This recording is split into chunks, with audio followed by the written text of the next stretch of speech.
دین کافر فکر و تدبیر جہاد اور دین ملا فی سبیل اللہ فساد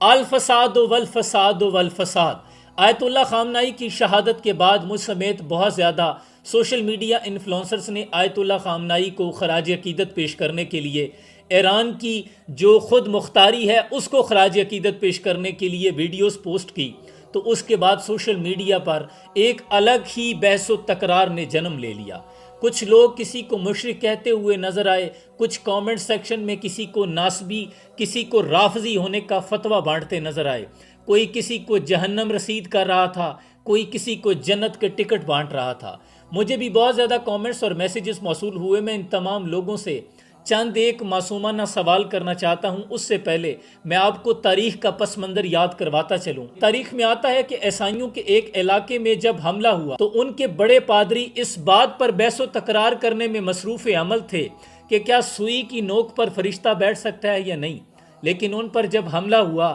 تو جو سوئی کی نوک پر فرشتوں کو بٹھا رہے تھے وہ بھی موت کے گھاٹ اتار دیے گئے، جو انکاری تھے وہ بھی مارے گئے۔ سقوط بغداد جب ہوا آج سے تقریباً 750 سال پہلے، جب ہلاکو خان نے منگولوں کے ساتھ مل کر مسلمانوں کے کھوپڑیوں کے مینار تعمیر کیے تھے، تو اس وقت بغداد جو علم کا گہوارہ تھا، اس کے بڑے چوکوں میں جہاں مناظرے اور مجادلے مباحثے ہوا کرتے تھے،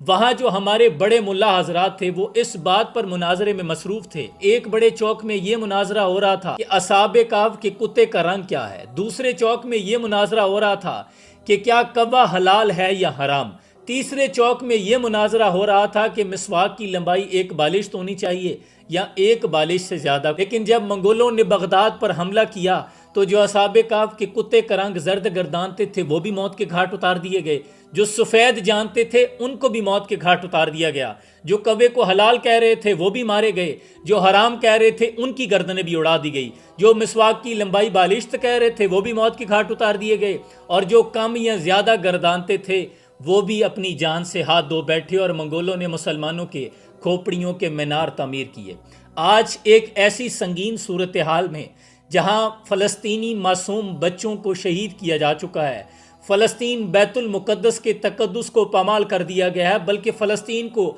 کھنڈر بنا دیا گیا ہے، وہاں کی مائیں چیختی رہی، عین الصلاح الدین کی صدائیں دیتی رہی، لیکن ان کی مدد کو کوئی نہیں پہنچا۔ اسی دشمن سے مقابلہ کرنے کے لیے جب ایران آگے بڑھتا ہے، وہ کہ ان کی پالیسی ہے کہ وہ تمام مسلمانوں کو ایک نظر سے دیکھتے ہیں، وہ مسلمان سمجھ کر تمام ممالک پر تنہا ایک ایک کر کے حملہ کریں۔ فلسطین اب ایران، چیچنیا، بوسنیا، چراغ سب کے بجھیں گے، ہوا کسی کی نہیں۔ وہی اسرائیل جو مسلمانوں کو قتل عام کر رہا تھا، جینوسائیڈ کر رہا تھا،